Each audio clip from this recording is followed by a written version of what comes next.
फनकार की बनाता है जो लाइफ में दिया, फनकार की बनाता है जो लाइफ में दिया, फनकार की बनाता है जो लाइफ में दिया। इमरान भाई का है वो बस कैफ में दिया, इमरान भाई का है वो बस जी कैफ में दिया, कैफ में दिया। इस दौर फितन में इंसान को ईमान बचाना मुश्किल है, इस दौर फितन में इंसान को ईमान बचाना मुश्किल है। तौबा जो गुनाहों से न करे कुछ बात बताना मुश्किल है। आइए ऐसे हालात को मैं अपनी बात को पेश करने के लिए एक मुअक्किर और मुअज़्ज़िज़ हस्ती, अगर दुनिया के इदारे का वो शख्स होता, हम सब सोचते कि बहुत बड़ा आदमी है, लेकिन ऐसी अदालत का वो हाकिम है, ऐसे अदालत का वो मुंसिफ है जिस अदालत को अल्लाह ताला ने कबूल किया है, जो अदालत अल्लाह के अहकाम पे, जिसकी अदालत का निफाज़ अल्लाह के हुक्मों पर होता है, नबी की सुन्नतों पर होता है और इंसानियत पर होता है। ऐसे अदालत का वो हाकिम हमारे और आपके बीच बैठा हुआ है। हम और आप अगर दुनिया की तरफ निगाह न डाल करके आखिरत की तरफ निगाह डालें तो दोस्तों उस अदालत से जिसकी कदर हमारे सामने बहुत होती है कि कोई कहता है कि जज साहब आ गए, वकील साहब आ गए, उनसे हमारी अदालत बहुत बड़ी है। यहाँ सिर्फ सच्चाई ही सच्चाई होती है, वहां तो सब कुछ होता है। दोस्तों वो अदलिया जिस पर हमने बहुत भरोसा किया था, हम सबको वो आईना दिखलाया है कि जिस आईना में तुम शक्ल देख रहे हो वो तुम्हारी नहीं किसी और की है। बहरहाल मैं अपने वक्त बात को मुख्तसर करते हुए मैं एक ऐसे मायनाज हस्ती जो अपने अंदर बहुत बड़े कमाल रखते हैं, इसी वजह से इस उम्र में एक ऐसे इदारा से एक ऐसी चीज की जिम्मेदारी उनके सर है जो कोई आसान काम नहीं है, लेकिन हजरत के कमाल ने, हजरत की सलाहियत ने, हजरत के वक़ार ने उस मंजिल तक पहुंचाया है। मैं जिनसे मेरी मुराद मुक़र्रिर बाकमाल हज़रत मौलाना मुफ्ती वसी अहमद साहब कासमी दामत बरकातहुम, नायब कादी शरीयत दारुल क़ज़ा इमारत शरिया बिहार उड़ीसा झारखंड है। मैं हज़रत वाला से बड़े अदब और एहतराम के साथ गुजारिश इल्तिमास करता हूँ कि माइक तक तशरीफ लाएं और सामईन को अपने मुआज़ से हसना से मुस्तफ़ीद फरमाएं। अस्सलामु अलैकुम व रहमतुल्लाहि व बरकातुहू।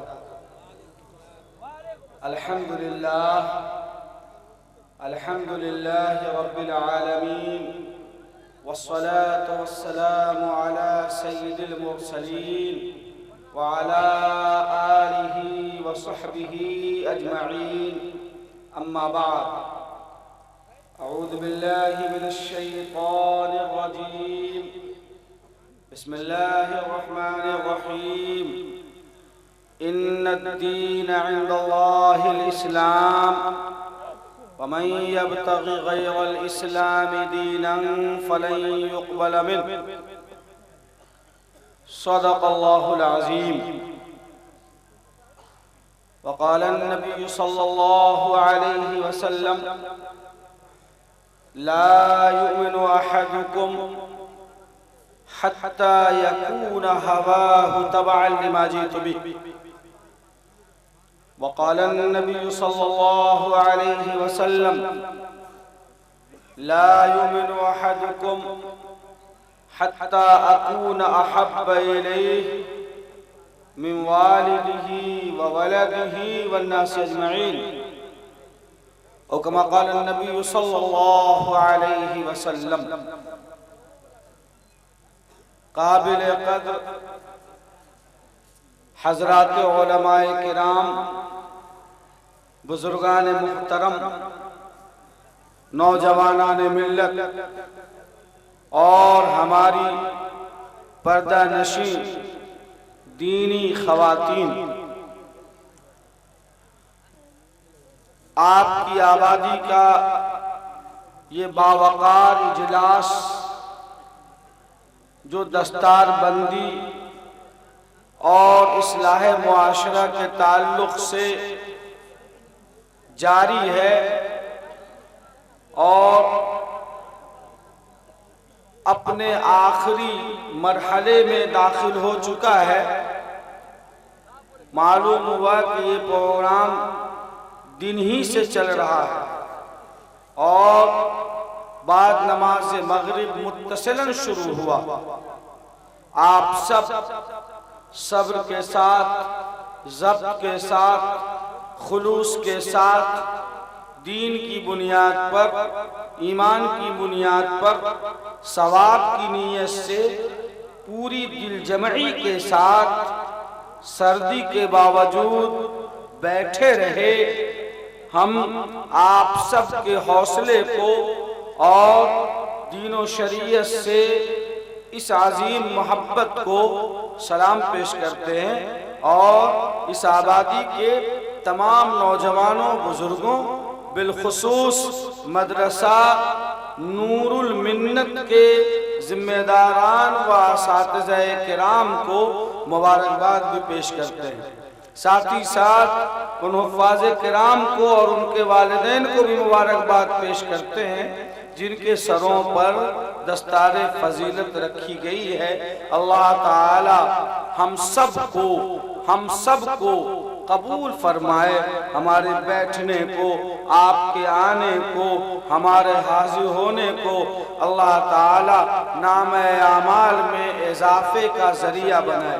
हम काफी देर से यहाँ बैठे थे, लेकिन चूंकि हमारे नाम के साथ इमारत शरइया जुड़ा हुआ है, इसलिए मुंतज़मीन ने भी और मुआविनीन और मुखलिसीन ने भी बेहतर ये समझा कि हमें थोड़ी ताखीर से तलब किया जाए। हम इस बात पर अपने नकीबे जलसा समेत तमाम मुंतज़मीन का शुक्रिया अदा करते हैं, वरना हमने ये सोचा था कि हमें जाकर ये कहना है कि ये दस्तूरे ज़बाबंदी है कैसी तेरी महफिल में, ये दस्तूरे ज़बाबंदी है कैसी तेरी महफिल में। यहाँ तो बात करने को तरसती है ज़बां मेरी, लेकिन मैं शुक्रगुजार हूँ कि इन्होंने मुझे मुअख्खर किया, वो बामकसद तरीके से मुअख्खर किया है। और वजह यह है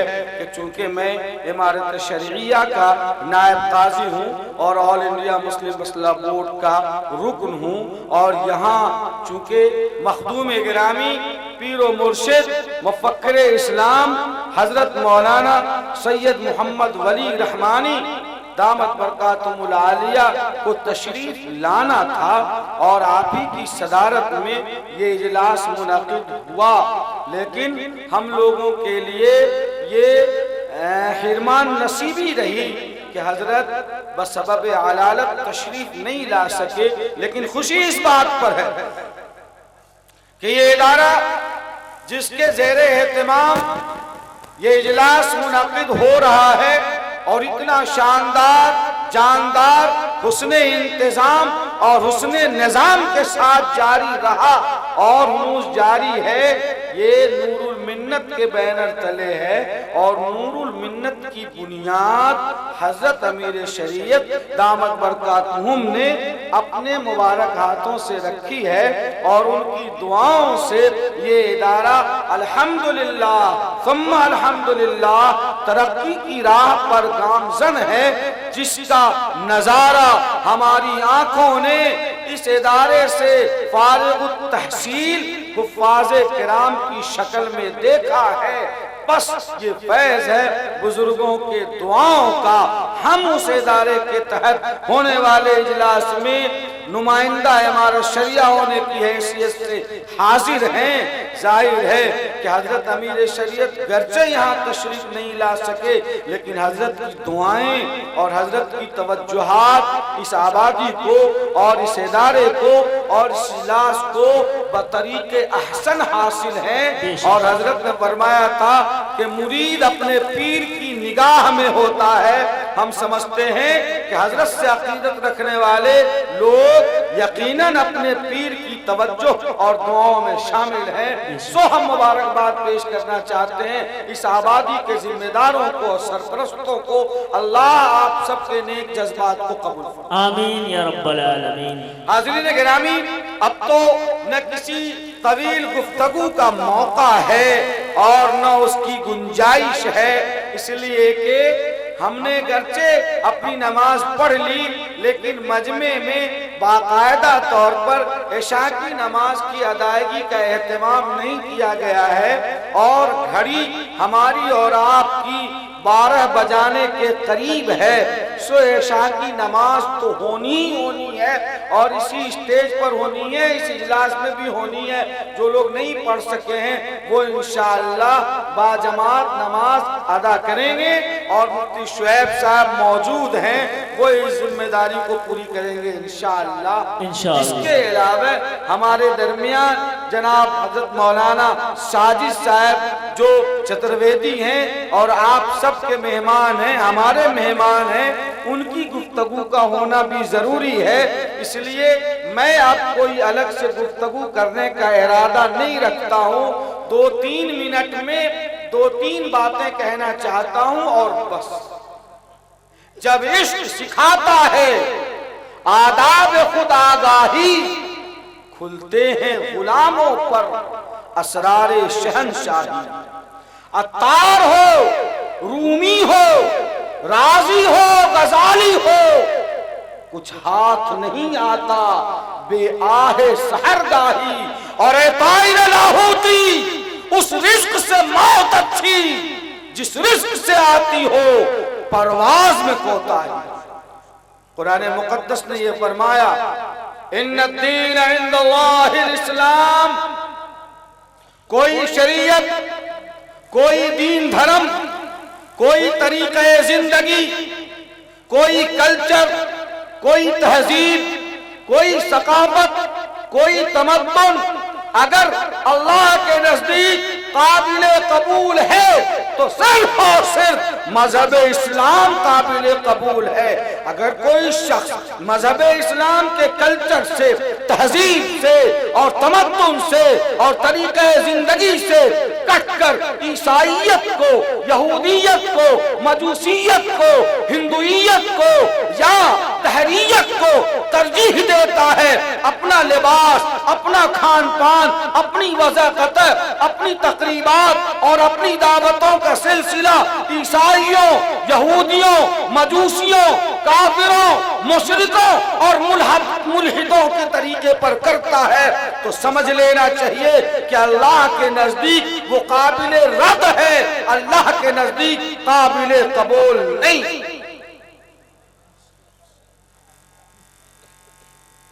हम मुसलमान हैं और हमारा नारा है कि आका मदनी करीम सल्लल्लाहु अलैहि वसल्लम की शरीयत, आपके दीन, आपके तौर तरीके, आपके रहन सहन और आपकी सुन्नत की हिफाजत के लिए एक मामूली मुसलमान भी अपने जान की बाजी लगाने के लिए आमादा और तैयार है और यकीनन ये ईमानी जज्बा है। लेकिन दोस्तों, हमें जरा ये भी तो गौर करना होगा कि रसूलुल्लाह सल्लल्लाहु अलैहि वसल्लम का इरशाद गिरामी है, इन्ना आज़मन निकाही बरकतन ऐसरुहु मुऊनतन, सबसे बाबरकत शादी वो है जिसमें सबसे छोटा बजट बने। हमारा ये दोस्त, हमारा ये समाज, हमारे अहबाब, हमारे रिश्तेदार, हमारी औरतें ये कहती हैं कि नहीं, सबसे अच्छी शादी वो है जिसमें बजट मोटा बने, खर्चो अखराजात हो, बारात की कतार हो, गाड़ियों की लंबी लाइनें हो, फरमाइशों की बौछार हो, तरह तरह के खानों का इंतजाम रहे, वो शादी अच्छी है। आका फरमाते हैं कि अच्छी शादी वो है जिसमें कम से कम खर्च हो। हमारा मिजाज, हमारा समाज, हमारे दोस्त, हमारी औरतें, हमारे बाल बच्चे ये कहते हैं कि सबसे अच्छी शादी वो है जिसमें ज्यादा खर्च हो। बताओ लोगों कि ये रसूलुल्लाह सल्लल्लाहु अलैहि वसल्लम की शरीयत की धज्जी उड़ाना नहीं है तो और क्या।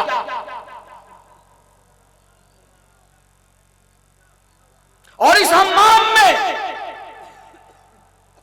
वो किसान, मजदूर, ताजिर, तालीम याफ्ता, आलिम, गैर आलिम तकरीबन सब के सब नंगे हैं। मेरे दोस्तों, जब हम अल्लाह के रसूल सल्लल्लाहु अलैहि वसल्लम की शरीयत का मजाक उड़ाएंगे, रौंदेंगे, तो अल्लाह का अजाब आए। शरीयत इस्लामिया ने हमें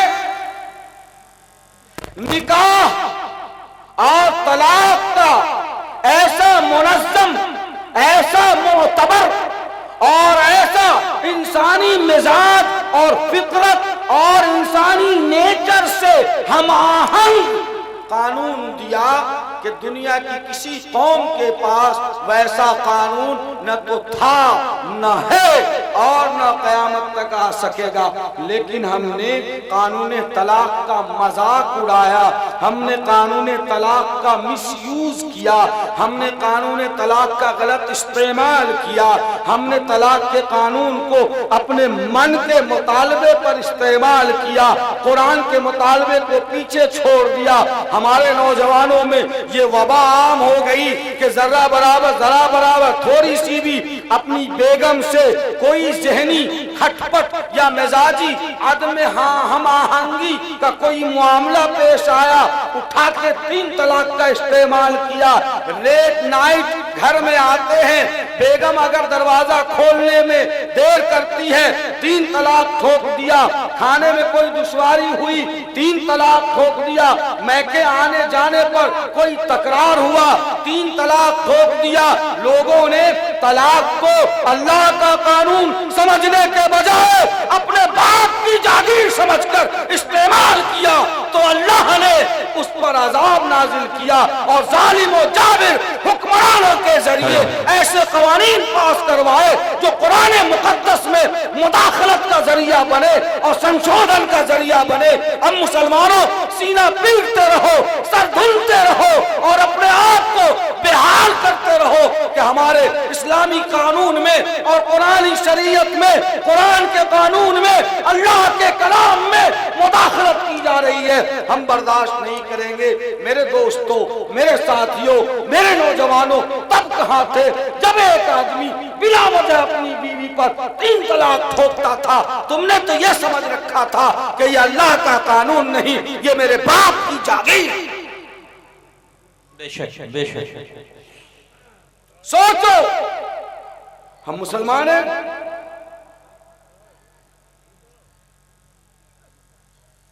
तीन दिन तबलीग में चले गए, जन्नत की सर्टिफिकेट हमारे पास, चंद वक्त की नमाज पढ़ ली, मुसलमानों के ठेकेदार बन गए, थोड़ी सी दौलत मिल गई, उलमा को गालियां देना शुरू कर दिया, थोड़ा सा मकाम क्या मिल गया कि मदारिस पर तंज करने लगे, थोड़ा सा मनसब क्या मिल गया, थोड़ी सी जठैती क्या मिल गई कि अपने आगे हर एक को हेट समझने लगे। हे लोगों, जब तक हम अपनी इस्लाह नहीं करेंगे और अपने आमाल और किरदार की इस्लाह नहीं करेंगे, अल्लाह की तरफ से इस तरह के वबाल आते रहेंगे। यकीन मानिए, सिर्फ नमाज पढ़ लेना वही काफी नहीं है। सिर्फ नमाज पढ़ लेना, रोजा रख लेना, तबलीग में चले जाना, मदरसे में चंदा देना, खैरात सदकात कर देना, यही मुकम्मल इस्लाम नहीं है। सितारों से आगे जहां और भी है, अभी इश्क के इम्तिहान और भी है। इस्लाम के हकामात ये इबादत से ज्यादा बड़े वो हैं जो मामलात और मुआशरती मसाइल पर मुनहसिर है। आप देखिए, ये हमारे अजीज मोहतरम जनाब मौलाना मुफ्ती इजहारुल हक साहब तकरीर फरमा रहे थे। पूछ लीजिए, इन उलमा से पूछिए, मुफ्ती शहर साहब बताएंगे कि हिदाया मशहूर फिक़ह की किताब है, उसको पढ़े बगैर कोई आलिम मुकम्मल नहीं होता है। 4 जिल्दों पर मुश्तमिल है, सिर्फ 1 जिल्द इबादत के ताल्लुक से है, 3 जिल्दों में मुआमलात के मसाइल है।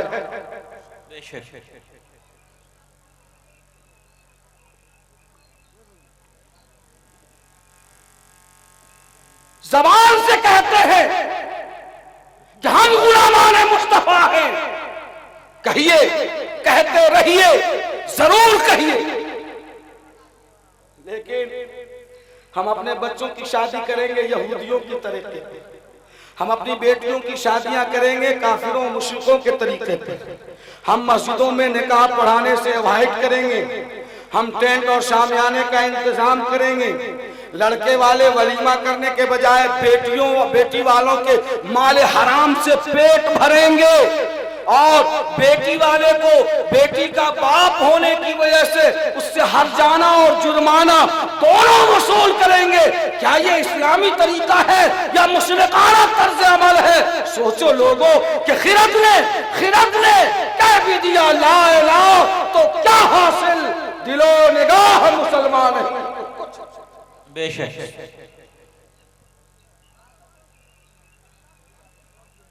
इसलिए इस जलसे का पैगाम चाहे मैं सुबह तक तकरीर करूं, एक मौका ऐसा आया था 7-8 सालों पहले, ये बगल में एक गांव है सिरसिया, वहां लोगों ने कहा कि सुबह तक तकरीर करनी पड़ेगी वरना कुछ भी इस गांव में हो सकता है। मैंने, वो मौलवी अली इमाम साहब मौजूद होंगे, उनके गांव का वाकया है, 11:30 बजे मैंने तकरीर की और कहा जब तक हजरत अजान नहीं हो जाए आपको छोड़ना नहीं है। मुझे वही करना पड़ा, कौम की बात माननी पड़ी, इसलिए कि जरा मेरी मैच्योरिटी नहीं थी उस वक्त, लेकिन ये तय कर लिया है हमने कि हम शरीयत के मिजाज से चलेंगे, तुम्हारे मिजाज से चलने वाले नहीं। और अभी हमने पटने में एक मीटिंग में कहा, नौजवानों की मीटिंग में, कि अगर आपने ये समझ रखा है कि उलमा और कायदीन आपके मिजाज से चले तो ये दिमाग का कीड़ा है, निकाल कर फेंक दो। हम इस्लामी मिजाज से चलेंगे, खा तुम्हारे मिजाज में आए या ना आए, हमें इसकी कोई फिक्र नहीं है। जैसे दुनिया हमें मलानत और मलामत हम पर करती है, आप भी कर सकते हो। अल-मोमिनु ला यखाफु लौमत लाइम, साहिब ईमान किसी मलामत करने वाले की मलामत का परवाह नहीं।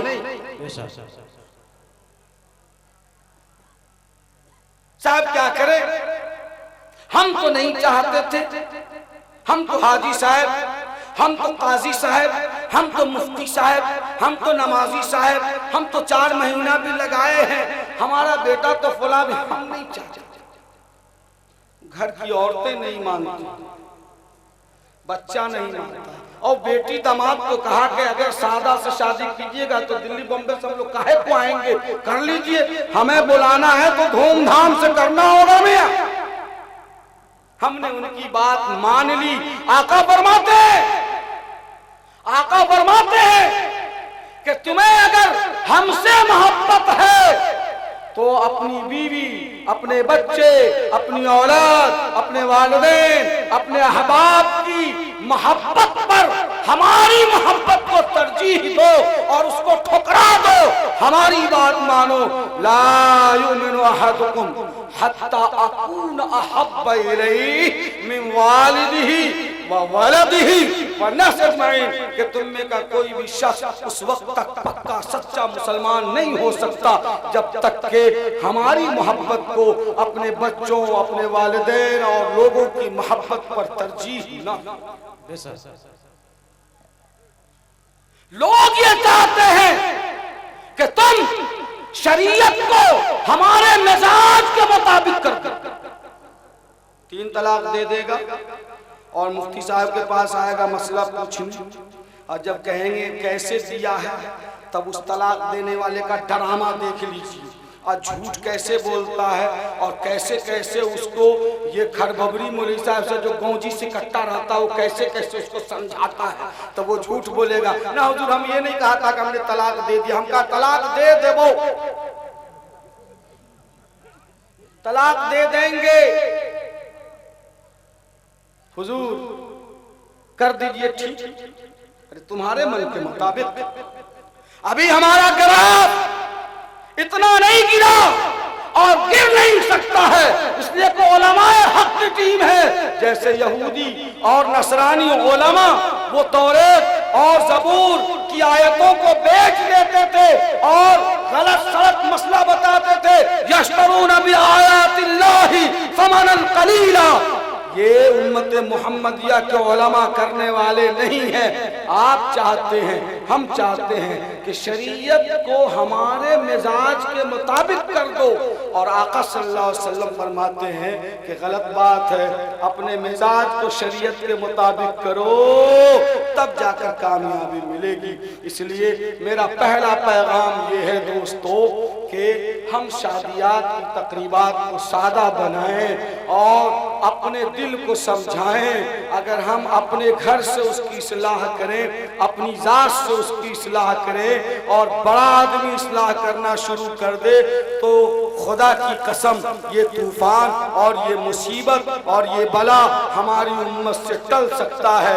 और दूसरी बात, उलमा हैं और जितने लोग भी हैं, इतने लोग, मैं मेरे लिए जो लोग हैं, अल्लाह की बात है, चाहे 2 आदमी भी हो तो मैं वही बात कह दूंगा। मुझे यह फिक्र नहीं है कि मजमा इतना हो। आप सुन लीजिए, आप तक मेरा पैगाम पहुंच गया, आपकी अमानत आपके हवाले मैंने किया।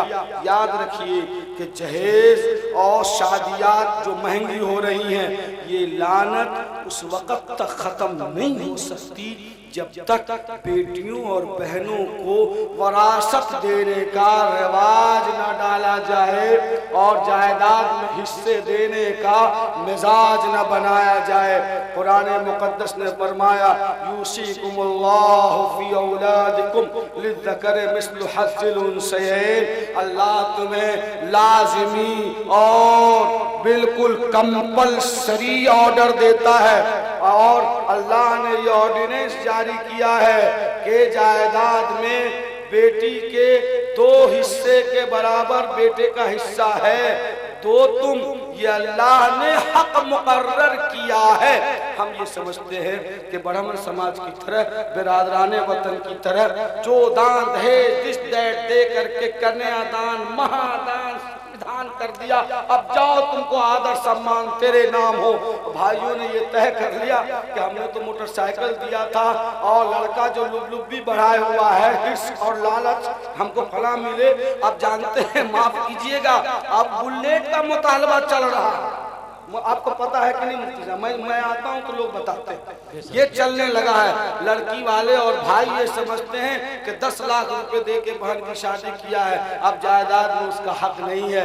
ऐ मुसलमानों, ऐसा निराला कानून कुरान मुक़द्दस की शक्ल में अल्लाह ने हमें दिया है, और हम इतने बदतर हो गए कि मुल्हिदीन और मुशरिकीन के तरीके पर चल पड़े।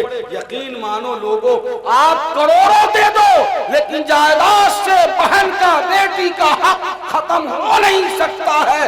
बात मरने के अल्लाह की अदालत में लाज़िमन देना होगा। पूछ लीजिए उलमा से, पूछिए, दुनिया में जहां पूछना हो। हम अल्लाह की गिरफ्त से आजाद नहीं हो सकते। हमने तो हलाल को छोड़कर हराम खाना शुरू कर दिया। तरीका ये हो, इंसाफ के साथ ये मजमा बताए, बड़े बुजुर्ग हमारे दोस्त अहबाब नौजवान सब बैठे, आप बताइए हमें कि अगर हमारी बेटी राजमनी से अपना हक 10 कट्ठा जमीन लेकर गोठानी चली जाती है, तो 10 कट्ठा ले गई बोलिए। और हमारे बेटे की शादी जो हुई बर्रा में, तो वो बहू 15 कट्ठा लेकर आ गई, तो नुकसान हुआ या फायदा है? बराबर का मामला हो गया नहीं हो गया? अरे हुआ कि नहीं बराबर का, बल्कि फायदा का। और ये हलाल हुआ। लोग ये क्यों समझते हैं कि वो ले जाएगी तो घट जाएगा? नहीं, वो ले जा रही है तो अल्लाह तुम्हारे यहाँ भी तो ला रहा है। और कौन ऐसा आदमी है जिसने खाली बेटी पैदा करने का ठेका ले रखा है, और कौन ऐसा आदमी है जिसने खाली बेटे के बाप बनने का ठेका ले रखा है? कोई ऐसा है? यहाँ बोली मैं यशाउ इनासा व यहाँ बोली मैं यशाउ ज़ुकूर। अल्लाह जिसको चाहता है बेटा देता है, अल्लाह जिसको चाहता है बेटी देता है, अल्लाह चाहता है जिसको दोनों देता है, और अल्लाह जिसको चाहता है बात रगड़ के मर जाओगे नहीं हो सकता। बेटियां ले जा रही हैं और बहुएं ला रही हैं। बराबर का मामला है। इनके लिए भी हलाल, उनके लिए भी हलाल। अल्लाह के यहाँ हक बरी जिम्मा हो गए, गिरफ्त भी नहीं होगी। इसलिए कि आका सल्लल्लाहु अलैहि वसल्लम ने फरमाया, मन गसब शिब्रम मिनल अर्ज़ तुव्विक़हु यौमल क़ियामत मिन सब'i अर्ज़ीन। और कमा क़ाल नबी सल्लल्लाहु अलैहि वसल्लम, जिसने किसी की जमीन एक बालिश हड़प लिया, दबा लिया, धकिया लिया, छीन लिया, नापी में करके, आर तोड़ करके, कुदारी से खाली आरे में जमीन निकलती है क्या? पूरा हर दम जाके आर कर हराम का इरादा तुम्हारा, शर्म नहीं आती? आका ने फरमाया, मन गसब शिब्रम मिनल अर्ज़, जिसने एक बालिश, एक बित्ता, एक बालिश की जमीन किसी की धकिया लिया, दबा लिया, बेईमानी कर लिया, छीन लिया, तो वक़हु यौमल क़ियामत मिन सब'i अर्ज़ीन, अल्लाह ताला क़यामत के दिन सातों जमीनों का तौक और हसली बना के उसके गले में पहना देगा। और हश्र के लोग देखेंगे कि ये आर छांटने वाला आदमी है, ये चोरी करने वाला आदमी है, ये हड़पने वाला आदमी है। बस मेरे दोस्तों, अगर हमने अपनी बहनों का हक नहीं दिया तो क्या मैदान हश्र में वो अगर दावा करेंगी तो क्या उनका हक नहीं निकाला जाएगा? क्या हम अपनी बहनों और बेटियों का हक दबाने वाले हैं नहीं है? बोलो, अरे बोलो जोर से। बेशक बेशक। तो अल्लाह के यहाँ हिसाब देना आसान है या दुनिया में दे देना आसान है? दुनिया में आसान है। जोर से बोलिए। दुनिया। तो फिर हम मुसलमान इतने निकम्मे, गूंगे, बहरे और मौजूदा सरकार की तरह बहरे कान में तेल डालकर क्यों बैठे हुए हैं? ये कुरान का कानून है, किसी मुफ्ती का फतवा या किसी मुजतहिद का इज्तिहाद नहीं है। समझना होगा। नमाज़ें पर, रोजा पर, हज पर, ज़कात पर, बस नहीं दीन है। दीन को समेट कर एक शीशी में बंद कर दिया है। नहीं लोगों, हमें समझना होगा, अगर हम अपनी बेटियों को जायदाद में हिस्सा देने का काम शुरू कर देंगे, जहेज का विवाद रुकेगा या नहीं रुकेगा? अरे बोलते क्यों नहीं आप? समझ में आ रही है ना बात? मैं बिल्कुल सहल जबान में नीचे उतर के गुफ्तगू कर रहा हूँ। रुकेगा नहीं रुकेगा? हम समझेंगे कि भाई जहेज मत दो उसको, तो अब मेरी बीवी हक लेके आएगी, बड़े घर में किया है तो 2 बीघा लेकर आएगी, छोटे घर में किया है तो 2 धूर लेकर आएगी, लेकिन आए रुकेगा। इसलिए मेरे दोस्तों, जायदाद में हिस्सा देने को तरजीह दिया जाए, मिजाज बनाया जाए।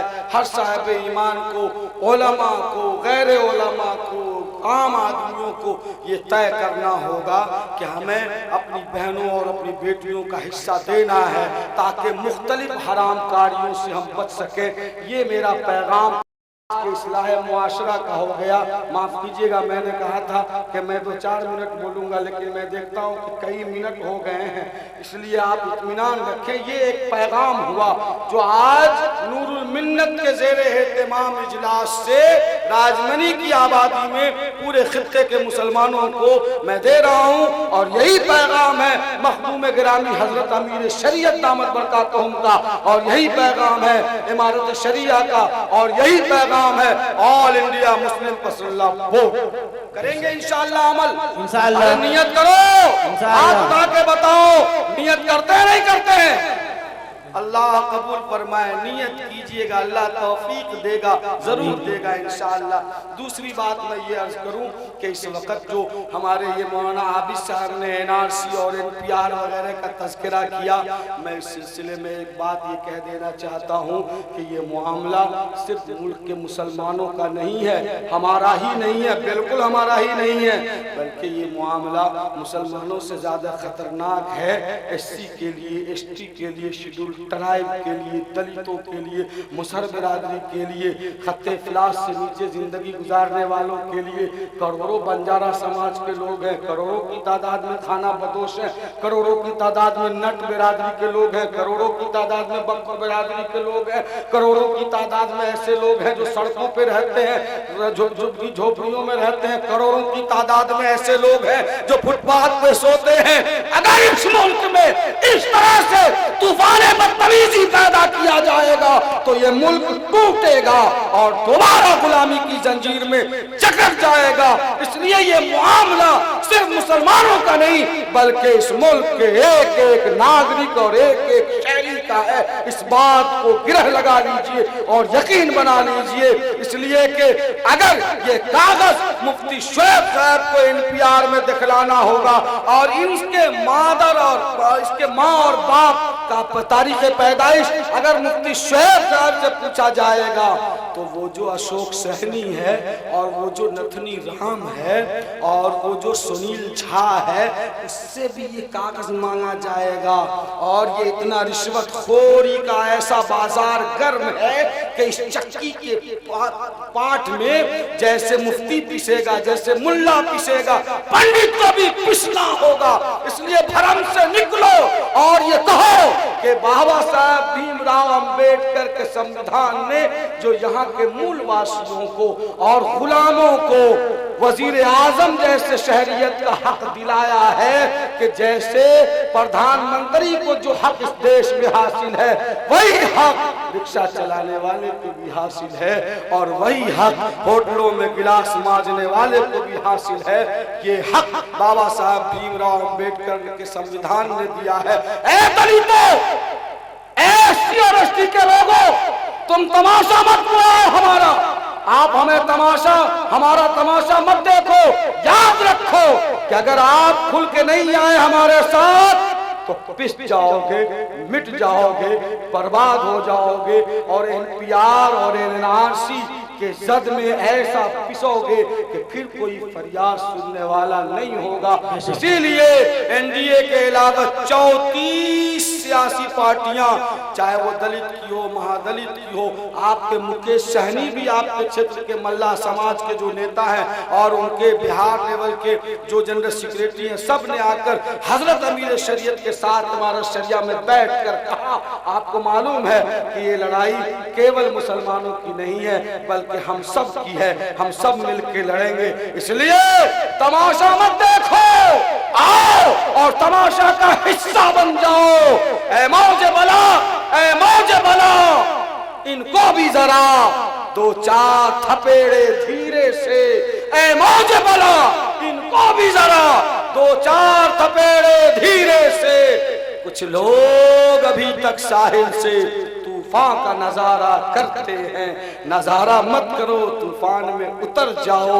मुल्क बदल जाएगा, तख्तो ताज बदल जाएगा, हुकूमतें बदलेंगी और अदल इंसाफ का माहौल कायम होगा इंशाअल्लाह। इसलिए मैं ये आखिरी पैगाम देना चाहता हूँ दोस्तों कि हम बिरादरान वतन को, गैर मुस्लिम भाइयों को समझाएं, अपने साथ लाएं, बिठाएं, उनको करीब करें, उनसे दोस्ती करें, उन्हें बताएं, उन्हें समझाएं कि आप पढ़िए और फिर बताइए कि इस जद में आप हैं या नहीं हैं, ताकि जो लोग हिंदू और मुसलमानों के दरमियान धर्म के नाम पर भ्रम फैलाना चाहते हैं उनके भ्रम का प्याला चकनाचूर हो जाए और मुंह की खानी पड़े और दुनिया देखे कि अगर जालिम हुक्मरानों ने एक शाहीन बाग को धमकाने और बंद करवाने की कोशिश की तो मुल्क के गोशे गोशे, चप्पे चप्पे में हजारों की तादाद में शाहीन बाग बनकर तैयार है। और पहले तो मुसलमान आए थे,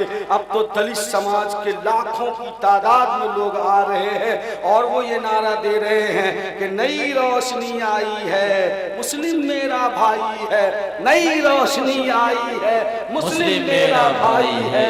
ये किसका नारा है? ये SC का है, ST का है।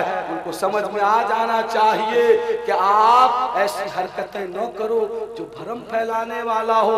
और यकीन मानो आप कितने धरना को और कितने प्रदर्शन के स्थल को बंद करवावेंगे। तुम्हें जिद है अगर, तुम्हें जिद है अगर, तुम्हें जिद है अगर बिजलियां गिराने की, हमें भी जिद है वहीं आशियां बनाने इंशाअल्लाह। नारे तकबीर, नारे तकबीर, नारे तकबीर, नारे रिसाला। दोस्तों और नौजवान साथियों, मैं आपसे रुखसत होता हूँ और अलविदा लेना चाहता हूँ। वक्त की किल्लत है, वक्त खत्म हो चुका है और ज़्यादा हो गया है, ये कहते हुए कि सरफरोशी की तमन्ना अब हमारे दिल में है, सरफरोशी की तमन्ना अब हमारे दिल में है। देखना है जोर कितना बाजुए कातिल में है।